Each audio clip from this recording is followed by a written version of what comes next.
Island. Best Salvadorian food you'll get in New York City and in the areas around there. People will tell you you can find good places in Jersey, but they're lying. But once you upload it, it'll use AI to create a two-person podcast where they're talking about what your topics Wow. and yeah, and it's you have to try it. It's and then once you get to those higher levels, it really starts to becoming like, what tech stack are you good at? Now it's like, okay, well, what transformations have you led? What Mhm. what cost savings achievements have you done? What strategies have you created, and what became of it? Pleasure. Hi, everyone. Today I have a pleasure speaking with Christian Ramirez, a senior recruitment consultant at Forsyth Barnes, with a specialized focus on executive data and technology recruitment. Christian, born and raised in New York City, has built their career around connecting top tier tech professionals with forward-thinking companies, particularly in the retail sectors. His experience lies in the building high-performance teams across roles like CTO, VPs, directors, and managers.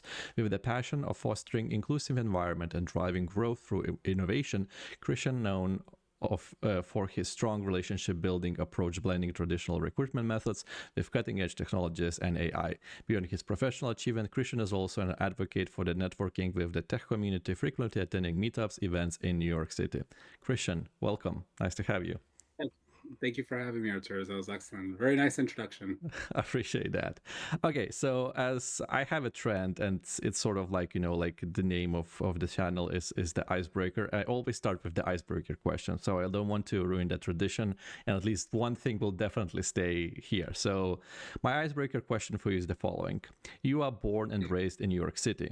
What is your comfort food and place where to find it in New York City? Yeah, so I'm a huge foodie, but I'm also half my father's side of the family is from El Salvador, and always has to go to Salvadorian food. I grew up eating it. It reminds me of my grandmother, it reminds me of my grandparents, reminds me of like early 2000s when I was a kid.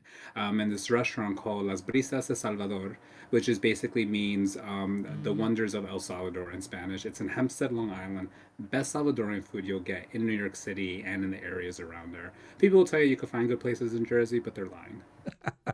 I thought so. So this is why I wanted to ask, exactly about that. I kind of was hoping it will be like a pizza or something like that, but yeah, I will take that as well. Well, listen, the best pizza spot in New York City is not in Brooklyn, which a lot of people would think. It's actually in the Bronx. And it's called Joe's Pizza. It looks like this little shack very deep in the Bronx. And I can share that with you later on if you're ever in the Perfect. city. It's the best pizza spot in the city. I think the only thing, from our trip to New York City, like we were traveling with my family, and my daughter was like, "Hey, like we should go for dinner to grab this pizza, like at $1 pizza place." I was like, "Oh my god, like $1 pizza place, like what?" And oh Mm. my god, that was an amazing pizza, and I never fed my family for less than 20, dollars. This was like, New York City is amazing.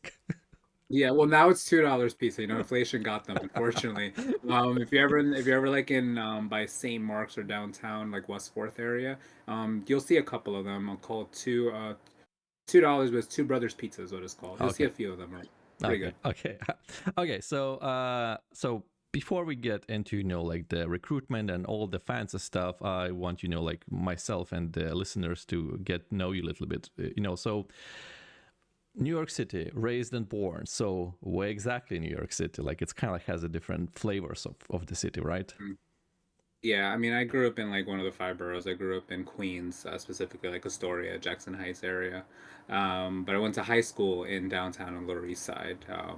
So by the time I was like probably what like 14, 15, I was already like going up to like Harlem, had friends in the Bronx, had family and cousins in the Bronx. I had a lot of cousins in Brooklyn as well. Queens was mostly a place where I just like, rested my head and showered. I see. So so from the movies, like New York is very often portrayed as the city where like the crime happening all the time and like all the things like so how it was living for you as a child when you were growing up. I mean, I don't know. The city had its bad parts for sure. I mean, but I feel like every city and every neighborhood does to be in around the country doesn't have to be just New York. It was second nature for me. I didn't really have that much issue. Like, I would say things were a little bit more lawless back then, but that's also think is because of the lack of technology during that time. It wasn't as intertwined. There wasn't as much entertainment, so a lot more people were outside. Um, I would say the movies are overtly exaggerative at best, and to be honest with you, for dramatic purposes, it's Yeah. movies. Um, but yeah, I mean, they're.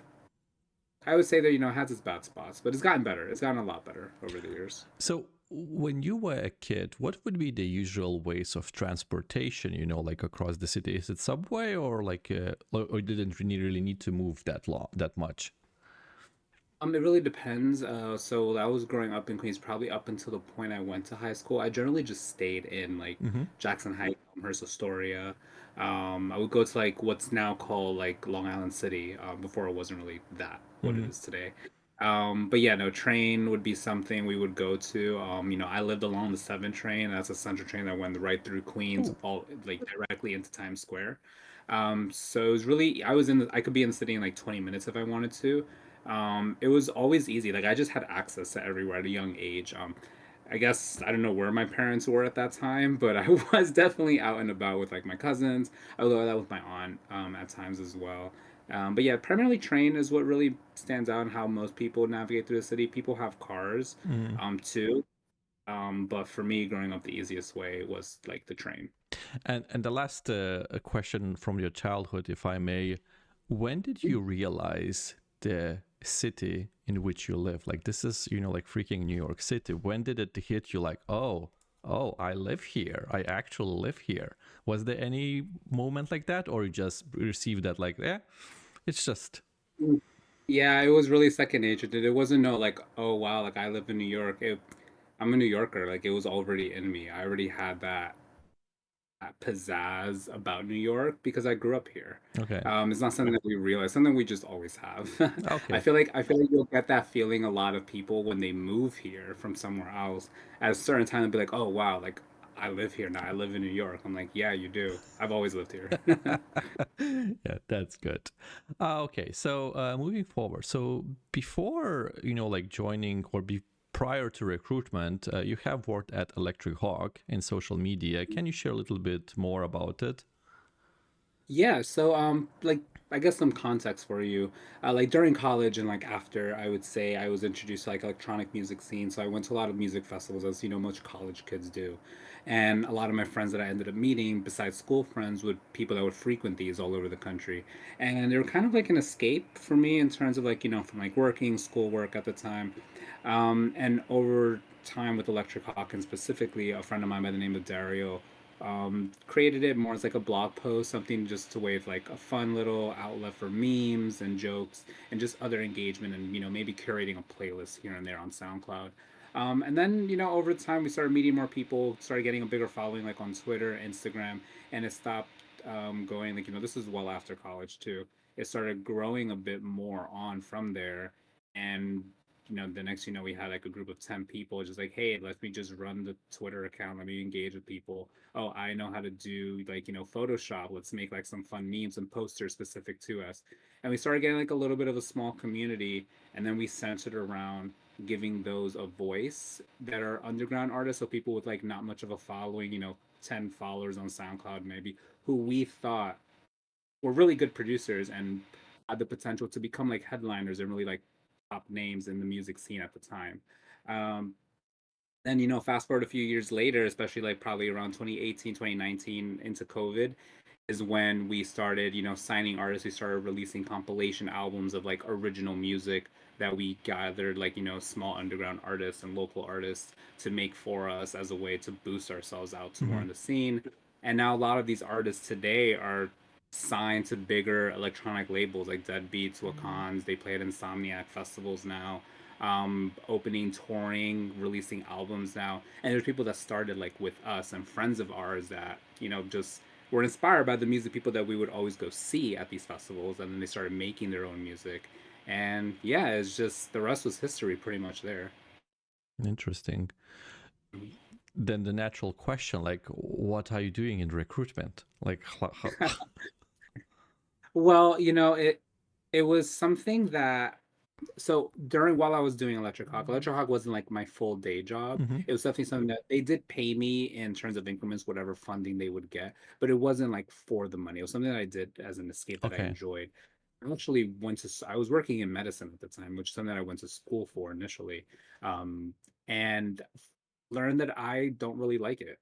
And then a friend of mine told me, he's like, hey, you have a really good personality. She worked in sales at the Hmm. time. And she's like, have you ever tried like sales? I'm like, I'm not really a salesman. Like, I'm not like one of those guys that just like feels like sleazy almost. And they're like, well, what about recruitment? And I was like, what's that? And it's like, you help people find jobs. And I'm like, it has to be more than that. Like, what do you mean? Like, people are going to pay me to find them a job? And then I did my research on it and I applied an entry level position and they really liked me for like my personality. And then I learned it more.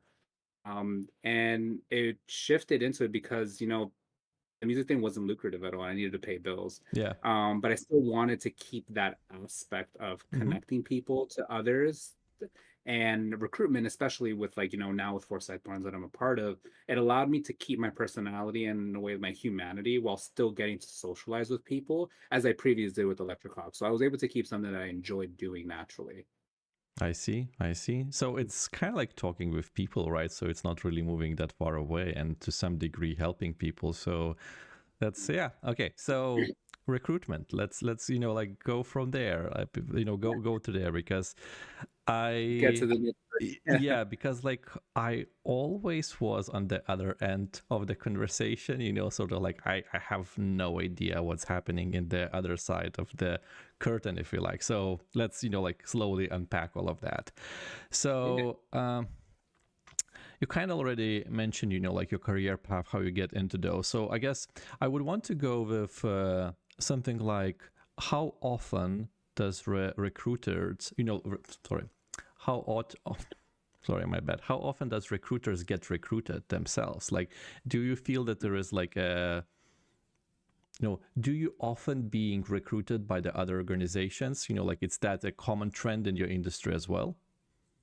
Yeah, it is. I would say probably is as often enough that you can see that it happens often, but I would say recruiting actual like line in terms of like data engineers versus like recruiting recruiters, definitely there's more specialty for the former. In terms I'm sorry for the latter. But for recruiting recruiters, yeah, I would get a lot of messages a lot of the time, even earlier today I got a couple of, other recruiters offering like, hey, I see you've been here for some time. We can offer this. We're growing and offer me positions or whatever the case may be, and I'll get that all the time. So it happens pretty often, to be honest with you. It was kind of a what's that movie called? An Inception moment, Mm-hmm. like recruiters recruiting recruiters, and or rec to recs is what they call them. I was like, okay, well, we all have to recruit something, I guess. Yeah. So when I started my career, I heard the term the headhunter. And the idea, as I understood that, no, actually, like recruiters vs the headhunters. Like, is there any difference between those? And does the headhunter still exist? So I would say it really depends on who you ask. I think there's multiple parts to headhunter versus recruiter. I think initially what this industry probably started off, especially in this side of the world, because recruitment, as an industry started in Europe, it's very Mm-hmm. saturated over there. But here, when it probably first started, I think the term wasn't recruiters. What they used more was headhunter Okay. because it wasn't a very common job to have necessarily at the time. And what that mean was someone that would either go specifically for a very senior level positions and someone that potentially went to their competitors for whoever they were working for, because oftentimes they would be, in non-compete clauses or wouldn't be able to approach them for legal reasons. So Mm-hmm. a headhunter could bypass that.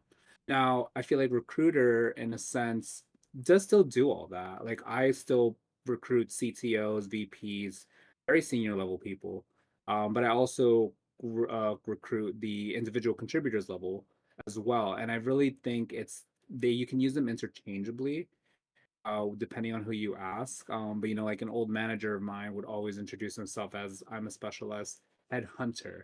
He would never say recruiter. but we were both doing the same job and in the same field. So it really just depends on who you ask. They're just interchangeable words, in my Okay. opinion. Okay. So it's kind of like makes sense because the term which I heard was from the person who actually studied the HR from the US standpoint. And like, like that was like a very interesting term for me. And I was like, it's just like makes sense. I think the job is very similar. It makes sense like why you need a special person because as you mentioned, you cannot really access someone from the, like from the opposite companies. Do you get still sometimes someone, asking, hey, I want this guy, get it for me, or it's just like they don't need that other people for that anymore? No, so it really depends. I don't really get anything in terms of like, oh, I want this person Yeah. specifically. Like, no, I've never gotten that. So at least for me, from my experience, I can never say that I have. In terms of finding out, like, so what we do sometimes is we will create an anonymized profile of a strong candidate Okay. who is on the job market and is like, hey, like, let's say they're relocating. I'm gonna be moving to this city in a few months. Really want you to start marketing out my profile out to your contacts in the area. Can you map it out for me? And like I'll do all that. I'll send it out. Um, So don't go too excuse much. me. So this is kind of like touching another thing. So I had another question Oh which yeah, I, yeah. which I Sorry. wanted to ask. So is such thing as a personal career mentor, talent agent, career sponsor, or person who is recruiter but helps, like and works for me and not for the agency? So I kind of hearing that's sort of like true, or like how is that a thing? Yeah, all those things are true actually. So a career mentor, I guess like a career coach, that's an actual job, and you could probably Google and find a career Mm-hmm. coach. These are people that really motivate you to and try to help you figure out what you're good at and try to help you turn that into a job, Mm-hmm. essentially. Talent agent is probably more of a industry specific to like Hollywood acting. They'll have or even like artists and producers, like they'll have managers, they'll have people that are their job is to get them booked for gigs and get them paid. Career sponsors, I mean, yeah, you have a lot of like H-1B or like people here on visa or OPTs, like student visas for work. They need a sponsor, and there are companies that do sponsor them and they handle the paperwork. And also sponsors as well, which is something that I learned recently, is that sometimes sponsors will actually apply to the positions for the candidate. And I have called candidates and they have told me, they may not even remember. It's like, oh wait, what position is this? And I was like, it's this. And like, oh, like, do you not remember applying? And I remember one person particularly told me, like, no, my employer sometimes applies for me. I was like, okay, well, that's new. I didn't realize that. But yeah, like, I'm pretty sure all those things exist. It really depends on what you're willing to pay for it or what the like situation is. Interesting. Mm. Okay, so you don't do like the personal recruitment or whatever the opposite I part is. No. I don't. I work through Forsyth Barnes. I can technically, in the future, if I want to, I could probably like leave and start my own recruitment business. Maybe even start a recruiter to recruiter one as well. Yeah, that's Don't that's follow myself back. yeah. Okay, so this is still kind of I myself consider to be a data engineer, and one of the reasons why like, and I'm kind of like getting to the reasons why I reach out to you and basically. Well, you reach out to me, but then they turn the tables and say like, "Hey, man, like I have a Yeah. question for you." So I I'm trying to be active on LinkedIn. It sometimes works, sometimes doesn't, but I do receive a lot of question from people asking, like, hey, like I'm, like either like a student or something, and I'm finishing, and I sort of like what should I learn? How should I join the job market? And I have no idea what is required these days. Like my story is very simple. I started as a software engineer. My manager said like, hey, we have this hive over there. I want someone to pull the data. Who could be willing to do that? I raised the hand, and this is how I became a data engineer. So I have no idea how the things is. So this is why you are professional, right? So can you please, like walk me through your typical recruitment process for a data engineering role? Yeah. So, I guess, also to get some context on when I start reaching out to data engineers for it, I will only start reaching out to them, like from my perspective, I need to have a full understanding of the positions so I know what exactly it is I'm Mm-hmm. selling to them and how to sell to them, depending on, their skill set. When it comes to like, sourcing, it depends. I will always start with skill set and experience first because that's the easiest thing you could see on paper. Um, you know, but then another thing is, and this is also information I get from my client before going on this search, is, knowing what it's like to work there. What projects are they going to be working on? How will this person in this position impact the team, the business? Even like the hiring manager themselves personally, like how important is this role? Like I need to understand that so I can relate that to the right candidate for them, and making sure that the role also is good for the candidate because it's a two-way street. And the culture of the workplace. So it's really just going about skill set first, and then I would, find them out through their cell phone number, and I would contact them. A lot of times it'll be a cold call, or it may be a message on LinkedIn prior, a connection request. And it's just, just having an intro call with them initially, introducing myself. It's not like a list of questions, like, check off the boxes. That's not my goal, and that's not how I was trained. Is really just having a conversation because you're really looking for it's 50% skill, but it's also 50% the person themselves and Mm-hmm. what they can do with them and how they are. Did that answer your question? I want to make sure. I feel like I rambled on a bit. No, no, it does. Basically, like I still don't understand what you do, but that's fine. No, I kind of like it. It makes sense. Like, I think I will go it from the other perspective, right? If I would be looking for a person and I would be hiring a company to do that for me to find a person, I want that they would offer, like candidates, which is almost perfect for me or like very close to perfect for me because like I hiring someone because I don't want to spend too much time of going through the thousands of CVs or stuff like that. So it's kind of like makes sense, like understanding all of those things. Like you need to be informed of what the company is actually looking for, what they did, so you could find the perfect candidates, and that's kind of like makes sense. So yeah. So Yeah. yeah, please. No, I was gonna say also, besides that, like I am also trained in like, technical questions throughout the process as well. You know, I feel like a lot of the times people underestimate recruiters and the power they have in terms of like a sway Mm-hmm. over the process. But I definitely always encourage data engineers looking for the next role, like especially in this day and age, like connect yourself with the recruiter, whether that be a third agency like myself or an internal agency of the role that you apply to. Hmm.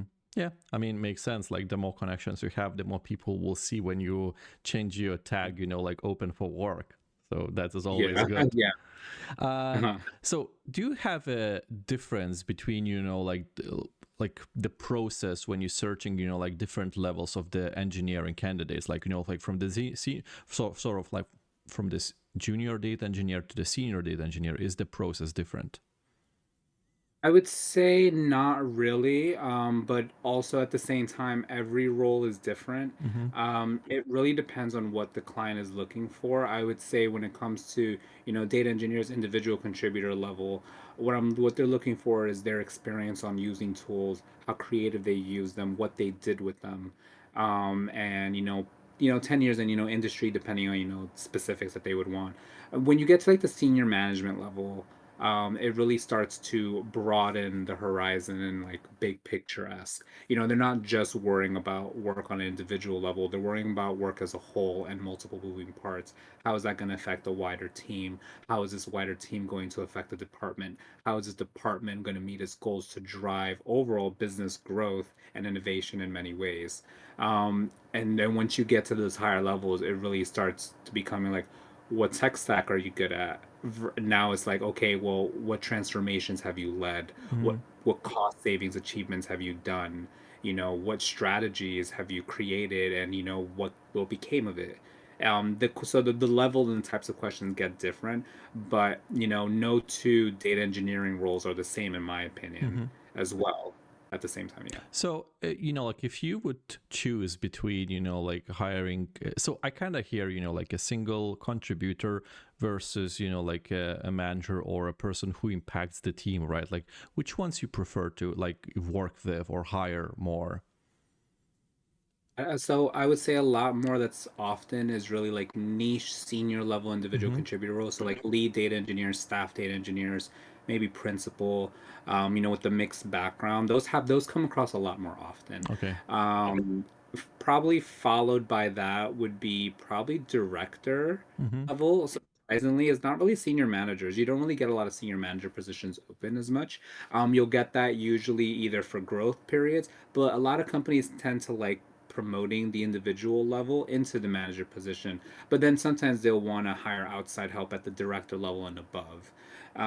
Which do I prefer? I can't say I prefer one or the other. I think what really attracts me to a position is just how committed the client is on that side Mm-hmm. because if I don't have a responsive client in terms of like either they don't able to provide feedback in a timely manner or they're just not sure what they want, that makes my job a little bit more difficult because now I'm not really recruiting at that point. I'm also consulting and trying Mm-hmm. to help them figure out what it is they need for their business based on my experience of it. Yes, I know. I guess to really answer your question in short terms, I don't really have a preference for it. I enjoy all levels of the recruitment process, whether it be individual or senior manager. I think that's the right answer. So, what do you like? What is the biggest challenges you face when recruiting a data engineers?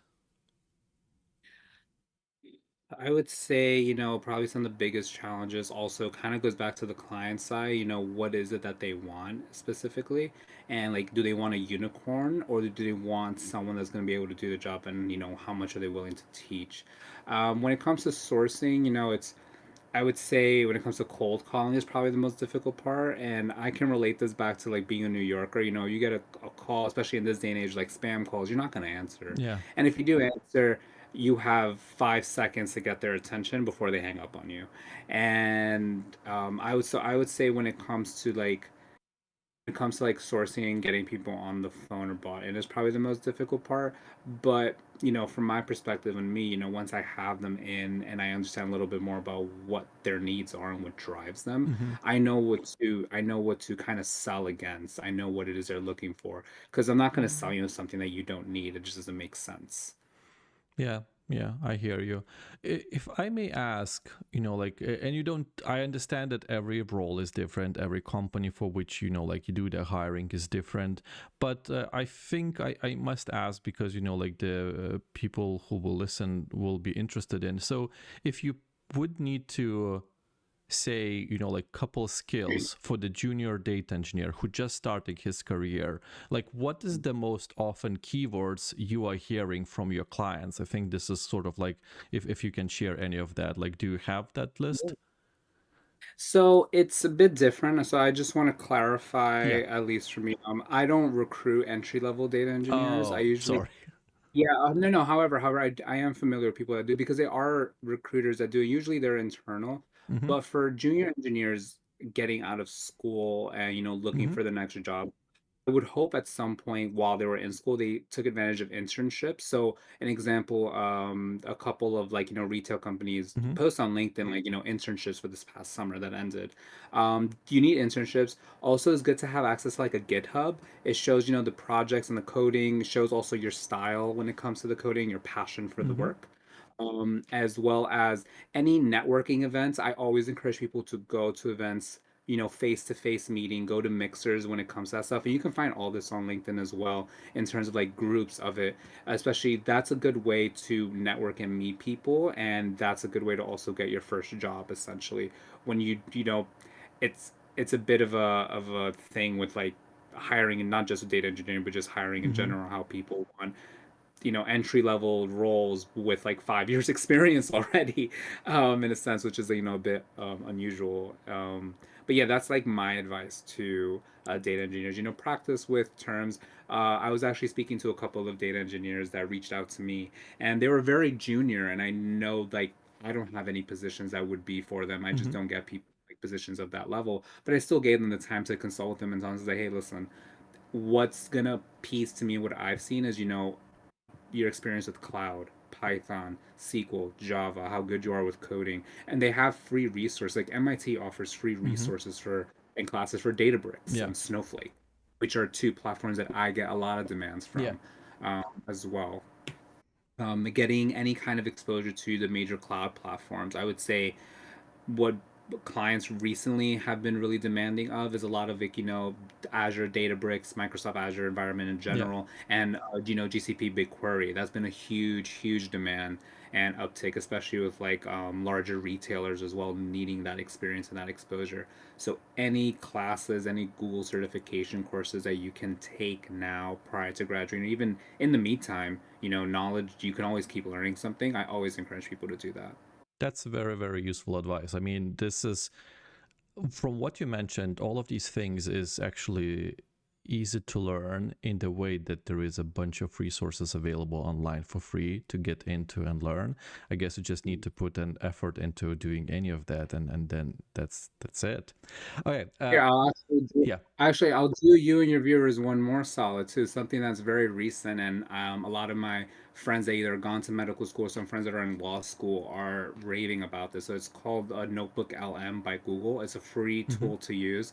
You essentially will. It may take you some time, because you have to upload your material and your documents. So Hmm. if you have learning material, anything, you have to upload it yourself. But once you upload it, it'll use AI to create a two-person podcast where they're talking about what your topics, Wow. and yeah, and it's you have to try it. It's the way they generate that, you can hear like the sounds that the mouth makes when it opens and does the actual actions. It mimics that. They do even little fun like conversational quips here and there that make it sound real. It's shockingly, it's really cool. It's really Oh, cool, but a little bit like, wow, like me, like technology has gotten to that point. Law school people are using it, med school people are using it, and you can upload very high complex information and it will simplify it in that two-person podcast to the point where a layman can understand it, which is just absolutely like fantastic in my I think opinion. I'm done with this. With this, whatever I'm doing, there is no point of doing that anymore in the future. Like, that's it. Like, I'm disappointed. I don't know. Okay. Okay. Well, it's fine. This is actually like really, really great. I will definitely try that out afterwards. That sounds really Yeah, interesting. learning anything, it'll teach it to you. Funny thing, like I used it a little bit for like just medicine, like my old textbooks, and I Hmm. was like refreshing myself, and just like, wow, like yeah, I can remember this, and it was like, yeah, this is like explaining it very well, actually. That's awesome. Okay. So, in your experience, which ones is easier to hire? Is it, like director level engineering managers? I hope you're hiring those as well, like going VP, or like even going like chief data officers, like, like, is it, like these units, like singular positions, like the top tier, or like are they easier to hire, or like it's, like, an average Joe manager is easier to hire? No, I would say my experience, the more trickier ones to hire would probably be more managers and like people leading teams. I would say would be more trickier than the individual contributors because there's a lot more personality and behavioral aspects that go into that Hmm. than just on a technical level. Not to say individual contributors don't have that behavioral Yeah. portion to it, they definitely do. But in managers, you have to think about it in a more social way. They're thinking about other people's performance, not just their own. They also have to think about it in the big picture us. So, and they also require a lot more references too from Hmm. people to speak to the ability to lead and develop people as well. I would say those are a lot more trickier because generally speaking, a client could tell me what they want for a senior manager or director, and I can go find everything that really matches, at least from my conversation. And in the first 5 minutes, it really depends on how they are going to mesh with them. Hmm. And I can be as experienced as I am and as good as I am building those relationships. How you interact with someone else is going to be different than how you interact with me. We're two different people at the Yeah. end of the day. I'll say that alone is what makes it a little bit more trickier. Okay. Uh, so a follow-up questions with what you said. So I read somewhere something in the phase was basically like how to prepare for the interview. So person was sharing a story. He checked the engineering manager with whom he will have an interview with, and he noticed that like the engineering manager or the hiring manager was actually into Star Wars or something like that. And for his first interview, he went into and like, hey, how you doing? And he's like, well, as like Luke just like blown up the Death Star, and basically like from this point he see a big smile, and like the stress level of the interview job drown, and sort of like, I don't remember if the story ended up well that he is getting the job or not, but it sort of like resonates with another thing which I hear, that the decision of to hire you or not hire is usually made in the first 5 minutes. So No. what you said here is actually very interesting, because like, yes, like we get a lot of interviews with like hiring, like the recruiters, but then eventually it's on us to have a conversation with the company, right? Like, and it's still, we need to impress them to the degree, right? Is that because like you give them, hey, look, this is a great candidate, but then at the end of the day, you need to be this great candidate, right, through all the process, correct? Yeah. So to answer that in terms of, in the first 5 minutes, yes and no. I would say certain types of personalities really want those that are going to match them. So, for example, I was working with a CEO who needed a new director of IT. They just really needed to upgrade Mm-hmm. their systems. They haven't done it. They're really outdated. And they were the classic New York CEO type personality, like A type personality, very aggressive, very loud, and you needed someone to match that. You cannot have anyone passive or B personality with that kind of CEO. So I had to find someone that mirrored him match. And I also tried someone who I thought was really good and could do the job very well, but that wasn't as like overly aggressive. And I thought that he would match with the more aggressive person that kind of matches him. It was not the case, actually. It was quite the opposite. And I think it really does, like, for those people, yeah, they know within the first 5 seconds. Now, on the flip side to that, I had a couple of senior managers, I'll say like last year, interview two of them, and they both they both didn't go through because they both didn't know how to answer the behavioral questions, Mm-hmm. and it was more of a not in the first 5 minutes. It was like start asking, like, tell me a time when you did this, or tell me a time when this happened, or how did you solve it. And that was the type of a star method interviewing, which I'm not sure if you ever heard of that. Nope. So the star method is a way to answer, how you're going to react to it, and you're listening to them, you're thinking about an exact example about yourself, and then you're responding to that. With a lot of people, and you'd be surprised, even like VPs sometimes mess this up as well.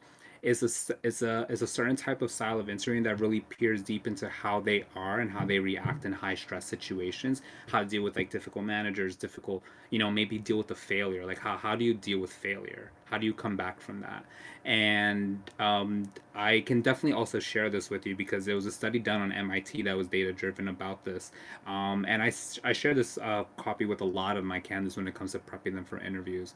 I'm more than happy to share it with you, but it really varies on the client. I would say you can tell who's going to know in the first 5 minutes Mm-hmm. and who's going to need to do a little bit like deeper digging.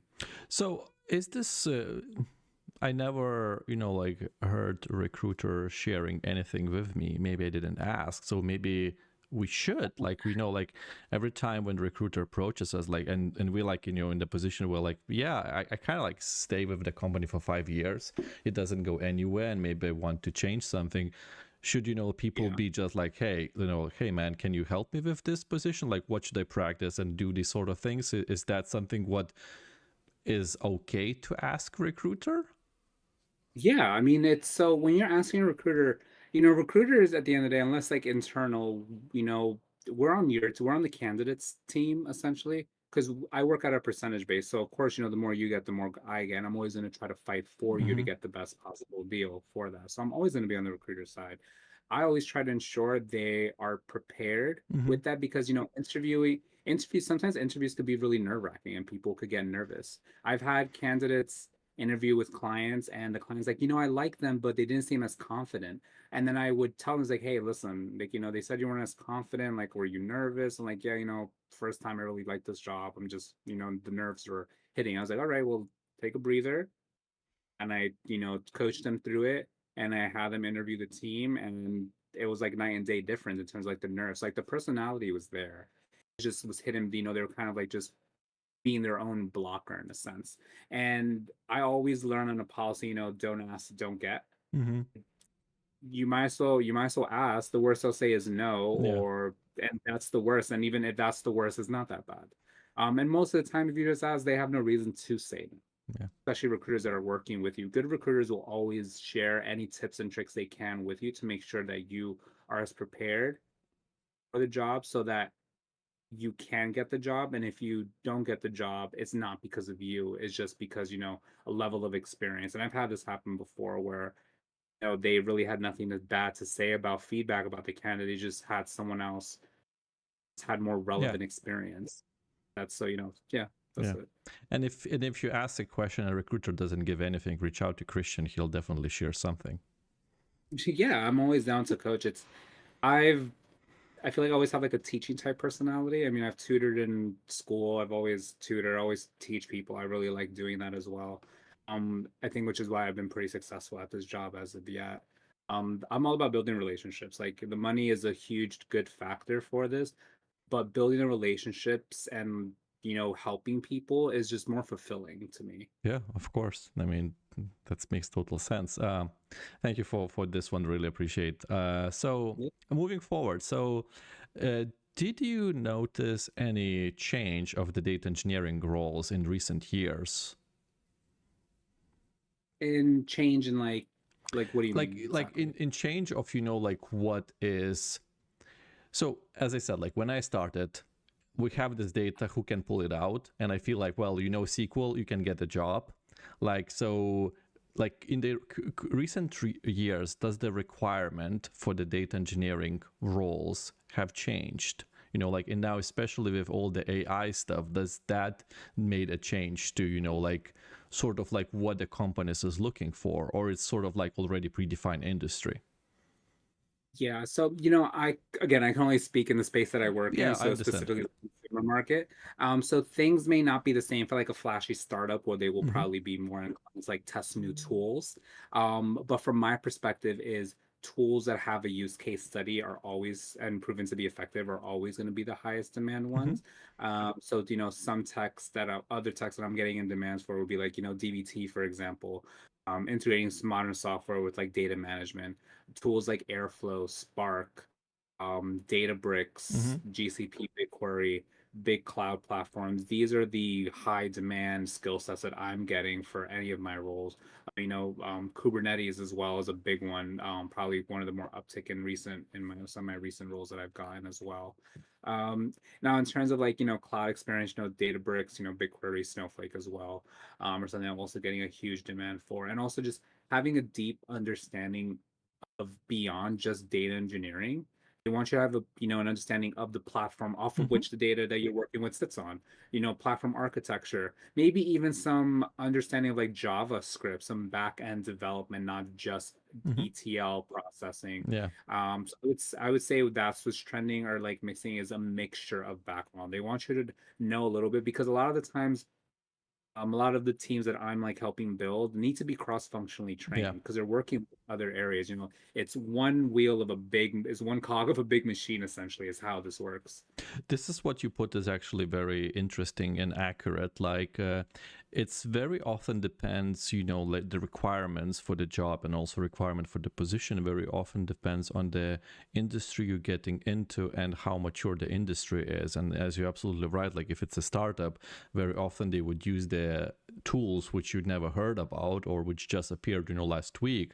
Whenever you work in sort of like a bigger industry, they tend to keep things slowly because they know that the change is expensive and they want to make sure that the things is there for good. So yeah, Yeah. it's kind of makes sense what you're saying. So because we started talking about technology and sort of like talking, like the AI and stuff, other things. So how do you see technology and especially like like ChatGPTs, all the LLMs, or AI affecting, like, or is the AI affecting recruitment process for the technical roles? Yeah, no, definitely it's affecting everything. I mean, AI is going to fundamentally affect every part of our lives. It's already there. Like, you're on Amazon, you can use AI actually now there for that. I mean, I use AI and I'm pretty sure a lot of people use AI for like admin work. Really helps cut time on the paperwork, which is tedious for everyone, no matter Mm-hmm. what industry or walk of life you're in. I think we can all agree on that. But when it comes to recruitment, if you as a data engineer are applying somewhere, they have new AI built into the ATS systems that scans the resumes, pulling out keywords in people's resume and auto rejecting others. So a tip for anyone is if you speak to someone like myself, I can see past those keywords and have the conversation with you to learn beyond the words, the work that was Mm-hmm. done and the person behind the desk, essentially the actual coder themselves. Yeah. Whereas these ATS systems, you could very well be qualified for the job. You could very well have the experience they want. But if you don't accurately express that on your resume, it will reject you and you Yeah. will never get a call. And it's a bit of a caveat. It's good in terms of efficiently for Yeah. processing high volumes. I've posted some roles and I've gotten 800 applications in the first day. And I will use AI or in a ways to search out keywords just to shortlist myself.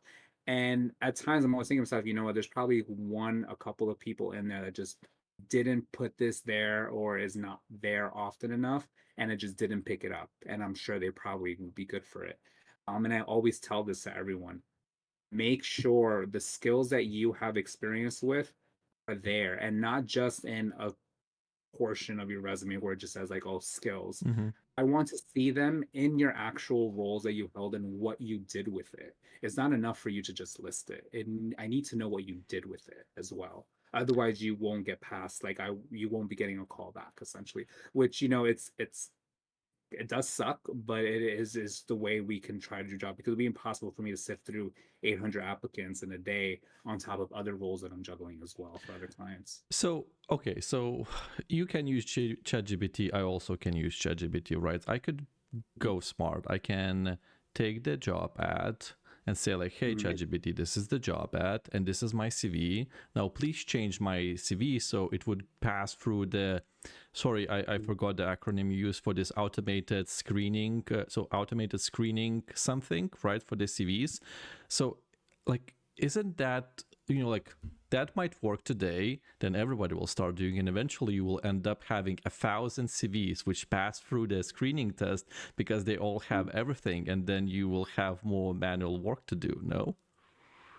No, not necessarily. So I already get a lot of CVs that are like 20 pages long that have like everything and it has like every technology you could think of on there. I get those a lot.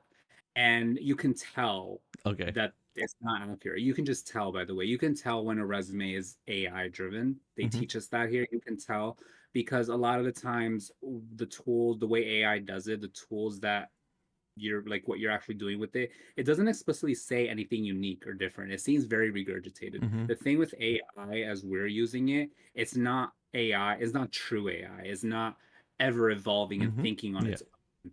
It's the AI that we're using can only process the information that you feed it. Yes. Now, what's on the job description is one thing.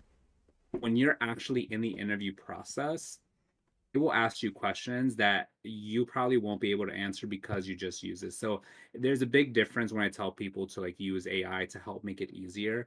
Don't lie. You will get caught out Mm-hmm. essentially with your especially for data engineering. That's a very technical role. And managers will know if you can do the job or not. And even if you do start the job, you will quickly get found out that you can't do the work. And then you just wasted your time, you wasted their time. And in a way, you also kind of tarnish a bit of your own Mm-hmm. reputation there as well. You kind of burn that bridge unnecessarily. There are places that will teach you the tools to have, and there are resources for you to take the tools. I would say not everyone uses it, but no, having the face-to-face conversation is still unmatched Mm-hmm. and is a way to weed that out. So, my advice is definitely use ChatGPT to the fullest. Use it. It's a tool that's there. Mm-hmm. Use it to make your life easier, but use it in a way that's going to help you express your true experience for it. Don't And lie. if yeah, exactly. Don't lie about it because it will get found out eventually Yeah. throughout the process. And it's like, why go through that? Like, why waste your time? You could have been putting that effort into a role that you actually can do and are spending time to actually get that position as well. So is it better a short CV or a long CV? Like of course you as a student, like sorry, you as a personal role, your CV will be very small, and you kind of want to add more and more things. But but if you have like a decade's experience and you sort of are hunted or like want to apply for the new, like VP role or a senior role, your CV Mhm. might look pretty long, right? And it doesn't really want to say like, hey, I know how to use Word or Excel. I mean, it's kind of like by Mhm. like like decade in the industry, you should be able to use those tools. So how do you like work on your CV in this sort of situation where you have kind of like too much of the things to add in? Like, do you trim them, do you leave them? What would be your like advice? I mean, I would say if you have a 20-page long CV, I'm assuming it's going to go really far back a few years.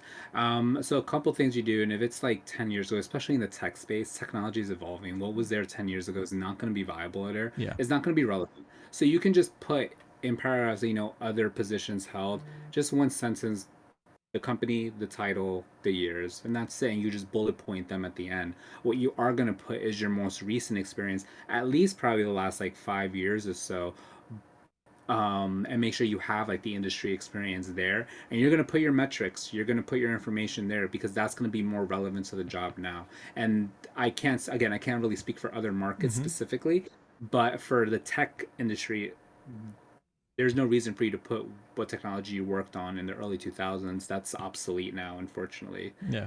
What did you do in the last 5 years? That's what's going to help now, unless the role calls for otherwise, which old Yeah. AS4 IBM series that are still there. They're still around. Yeah. They're still around, and they won't probably ever move on from those legacy systems until they're absolutely forced to. But yeah, I would say shorten it as much as you can. The older positions, they if it's not relevant, you don't have to put that much time into it. But having a 6 7 page CV, if it's necessary, relevant information, I'm not going to tell you no. I would tell you probably put that in ChatGPT and tell it to make it a little bit more concise Mm-hmm. if you can. But yeah, like 20 pages is ridiculous. Okay. Definitely always shorten it. Okay. Okay. uh So you kind of mentioned that. You kind of mentioned Stellan, like, hey, like we recruiters, very often we well, you didn't say that. I this is what I heard. Very often you bastard software engineers, data engineers, and engineers think too little of us. You don't really understand. You don't really think that we understand the technology. So that's my question. So how do you ask, like assess a candidate's technical skills, especially when it comes to like a specialized knowledge of the tools or frameworks, like Apache Kafka, Spark, Flink, like Snowflake, Databricks, SQL, Python, like how do you do that yourself? So, I mean, lots of YouTube and lots of training on here in terms of it. Like, my manager, the vice president, she has been doing this for 10 years in tech recruitment. She explained it to me, when I first started, especially switching from I started off in recruitment like supply chain, then I went into finance and insurance. Really find that too interesting personally, but I always was a tech kid, and then I, got Forsyth Barnes. So I understood technology to an extent. Mm-hmm. She helped bridge the gap, and she gave me the tools on how to give me a crash course to understand what these tools are used for and what the concept of it is. Because it's one thing to have access to the tool, but what can you do with it? Databases, programming languages, cloud platforms, all kind of orchestration tools. It really depends on the recruiter and how you know invested they are in it, so to speak. Like in the beginning, I work late nights to give myself crash courses on data engineering. What do you guys do? Mm-hmm. What tools do you guys do? How does it even fit together? And then all that times I also just asked data engineers as I was going. I was like, hey, in the beginning, I was like, hey, I'm very new in this recruitment thing. I'm a recruiter. I know how to recruit, but I'm new in this industry. I'm not sure about that tool. Could you explain it to me? Mm-hmm. They're more than happy to explain it to me. They actually love it when I ask them, like, hey, I'm not too familiar. Could you like tell me about it? It's just about asking, and it's just about being very like transparent with Mm-hmm. people. I'm not going to pretend to know everything because I don't. I'm a student of life. I will always be learning something. And if I don't know something, I've always asked. I feel like some people can get a little bit nervous to like asking someone because they don't want to be perceived as like, oh, like I don't want to think I'm dumb or what have you. That's just nerves. People really don't think of that. So just ask, and that's helped me a lot of times in doing this for as long as I have. it gets second nature to you, especially because, I look at the LinkedIn news a lot. I will also check up articles. I'll see what my network posting in Hmm. terms of like content and, AI, especially like AI. There's been everywhere about AI and machine learning, and I'm learning up on that as well. I see. So, kind of like we touch on this one, but I just like to summarize, right? The sort of like getting into the back of to the end of our conversation. So this is not your, like not your specialization, as I understood. So my question is kind of like a little bit irrelevant, but still, and you already touched on that one. So if once again, if you are a student who just finishes university, he had some success with the internships, he understood that like, yeah, he likes data engineering or he likes the engineering, like the person just finished. So what would be, like your suggestions for the person to basically nail its first job? Like to reach out to you, just, like send thousands of CVs, like what you would suggest, like someone just finished university, they want to land their first job. Like what would you suggest? Not on the skill level, but on the process level. On the process level. So ensure your resume is formatted neat and cleanly. A lot of people like to get creative and show their personalities on there. The resume really isn't that type to show your personality in terms of like columns and graphics and pictures. You don't need to put all that. That's kind of just gets in the way of actual experience and you on getting them to actually want to speak to you. So I would personally avoid bright colors and columns, like, do a specific formatting style, which basically starts with obviously, your name, your contact info, essentially your skill set and, what you're good, what you have Mm-hmm. experience with. And then under that, you can start with your professional work experience, where I would always start at the, title you held, the company you were at, the years you were there, very Mm-hmm. standard. Under that, I always encourage to have a paragraph format, 3 to 5 sentences about what your responsibilities were in that position.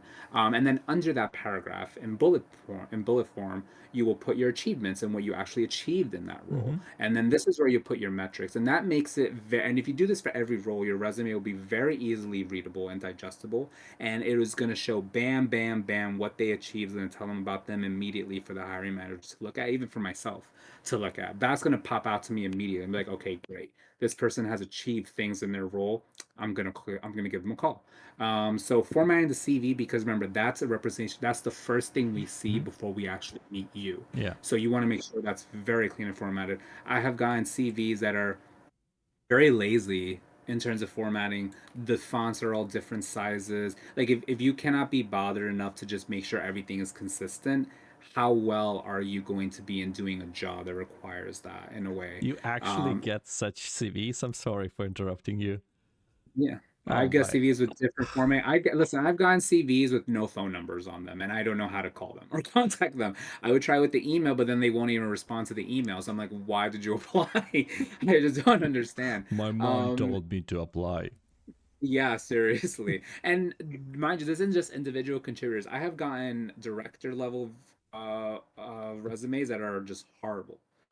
So it really just varies for a lot of people. People underestimate the power of a very good, clean, neatly formatted CD, honestly. And I always give them that same formatting. It just helps.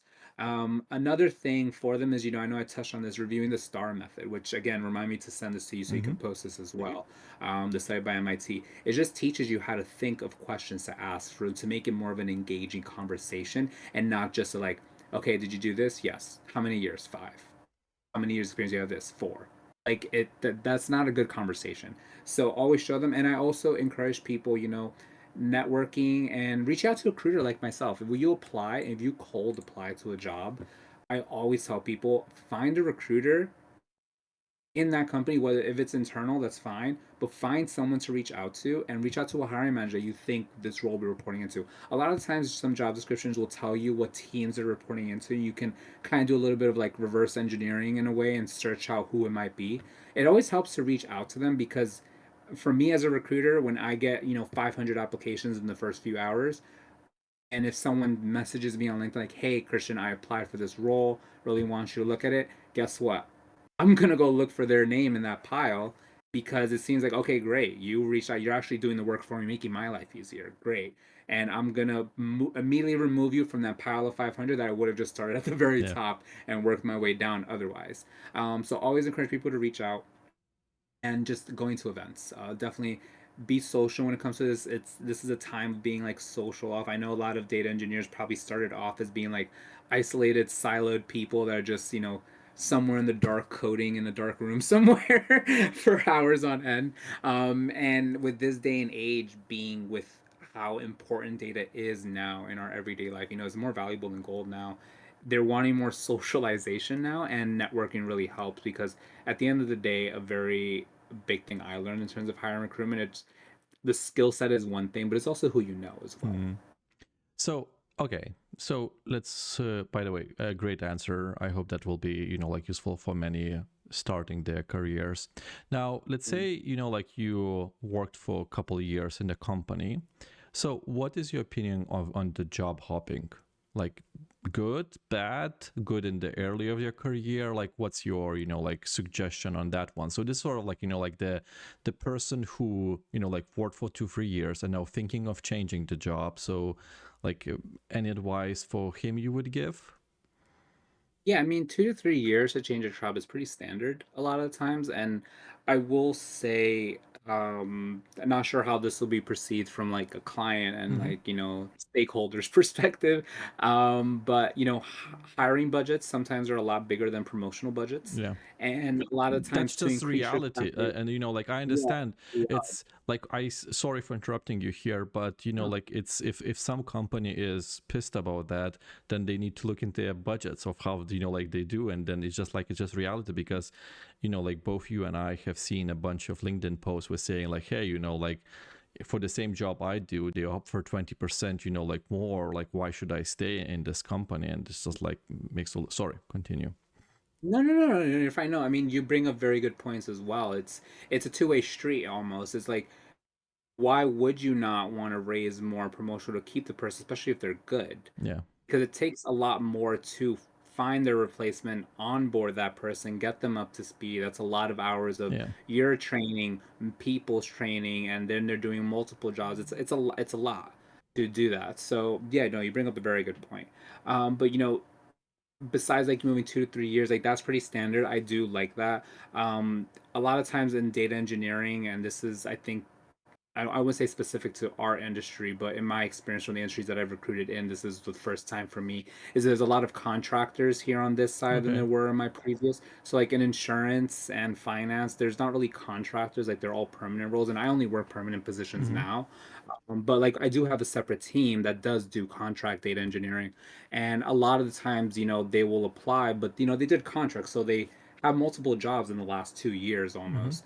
A lot of my clients don't like that for full-time positions because it's like there's a chance that they could just leave Mm-hmm. and I just wasted all this time onboarding and they will look that as a negative. Whereas some other clients be like, yeah, no, this is a short project. Like I need contractors. So it really varies for it. Okay. But for the people that are transferring like 2 to 3 years, that's standard. That's fine. If now let's say this person has been in a few roles, a few years, they've jumped, they moved around standard as you should to like, they've Mm-hmm. increased in title, started individual contributor, manager here, maybe director here. At the senior manager levels, when you start seeing the jumps more, because it's hard to promote in those, you kind of have to leave the company to Yeah. get to the senior manager position. Um, and Lost my train of thought for a second. Sorry. And when you're jumping around for that, what we would look for is it looks good if you've been there for at least 2 to 3 years and then moved because you're getting a lot more exposure to different technologies and you're having that under your belt. Whereas for smaller companies, if you've just been at like a small company, I would say like a mid-sized company that like people may know about, but nothing crazy, not at the forefront of anything really. If you're there for a long amount of time, you're very limited in what you've been experienced and exposure with, which can work against you as Mm-hmm. well. Someone who's been at Walmart for like 30 years are going to be viable anywhere because Walmart has consistently Yeah. stayed at the head of the curve. They're the biggest retailer for a reason, Mm-hmm. and have been at the forefront. So that's going to be more valuable than someone who has been at the same company for 20 years that is a lot more smaller. Yes. That's very regular tech stack, nothing crazy. It varies there. Now, what I will always encourage people now, if with COVID being hit, it's a lot more common to see a little bit of a gap here too, especially because of COVID. Things changed a Mm-hmm. lot. People pivoted. I know for tech, like data engineers, a lot of the roles did remote, thankfully, so they were able to do the job still. But I always encourage people, if you have a good reason, either even just like if you just need to take some time off, just put that little gap there. Like, hey, this is why it didn't work this and third. You were in the process of transitioning, took some time off. Anything, personal reasons. It's always good to have a reason why you have a gap in a resume. But I would say when it comes to people that jump too often, that's a red flag for me, and I wouldn't really waste, invest time Mm-hmm. into that, into giving them a call, because I'm like, well, I can't I can't find a reason to justify that you would actually stay at this role Yeah. for a longer period of time, and it will reflect poorly on me if you leave quicker from my client, because I'm like, well, Christian, you're supposed to find this person for us. So Yeah.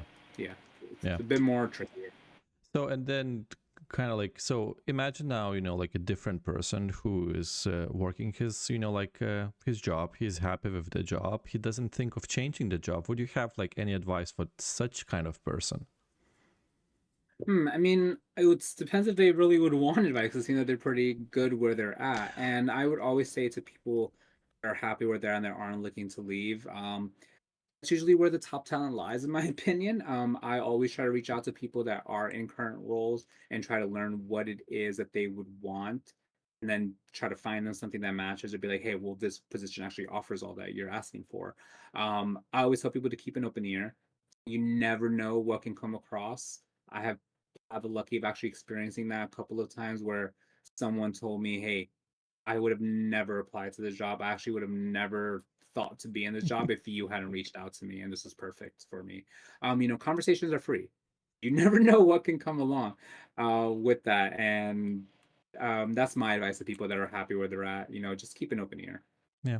I mean, because you never know, maybe tomorrow your company will go bankrupt. Exactly. Things happen, and it can happen overnight, and we've learned that, unfortunately, like 4 years ago, that things can happen overnight. Yeah, you're absolutely right. And the last bonus question, which I have, so how important is a name brand, for junior, non-junior? Like, do you care about any of those things? Like, is this a thing? Like in terms of like their title. No, no, like name brand, like be, like so. Okay, so sorry, give me a little bit more. So what I mean by that is, like someone like, hey, you need to have your name brand. You need to, like be active on social media. You need to put yourself out there. You need to go. You mentioned kind of like you need to go to the meetups. You need to meet people. Like us engineers is very often very introverts. It's very hard for us to be out there, right? And now you're basically saying so like we like when I started, I was hired because I knew how to code. I was an engineer. That's it. They didn't ask me to go to parties or go to meetups to, to be there. And now what I'm hearing is like, hey, you need to be active on social media. You need to do these things. You need to basically, do some talks. You need to create your name brand, because this is how you will be hired for your next position. So I guess that's my question. Like, do you think the name brand is important? I would say in this day and age, and a lot of this goes back to capitalism, to be honest with you, you are your brand nowadays. Is just a way of life at the moment. However, for data engineers, especially for introverts, especially, that is still a thing as well. You don't have to be as active on LinkedIn or social media. It's more or less like you're networking for the purpose of just a job, and you don't have to go to every single meetup. You don't have to attend every single event. Keeping yourself up to date on these things would actually help you rather than hurt you, because it also shows like personability when it comes to finding a job. And also I think it can vary between like market and industry. Again, I can only speak for the consumer. So data engineers for me that work in retail experience, a lot of times they're working cross functionally, so they have to be uh, social at some point. But then some roles sit remote, and you still have that level of introvertedness, and you're not sitting in an office with a bunch of people. You actually work from the comfort of your own home, which a lot of people do prefer. And which is why it's for tech jobs, remote was always kind of a thing for tech jobs because of that reason as well. Um, I would say, each situation would vary. I would say do what you're comfortable with. It's always good to push yourself a little bit outside your comfort zone. However, that's how you grow. I don't think being stagnant is a good thing all the time. Definitely, get out of your comfort zone a little bit, but also, respect your own boundaries at the end of the day. If it's something you really don't like to do, don't do it.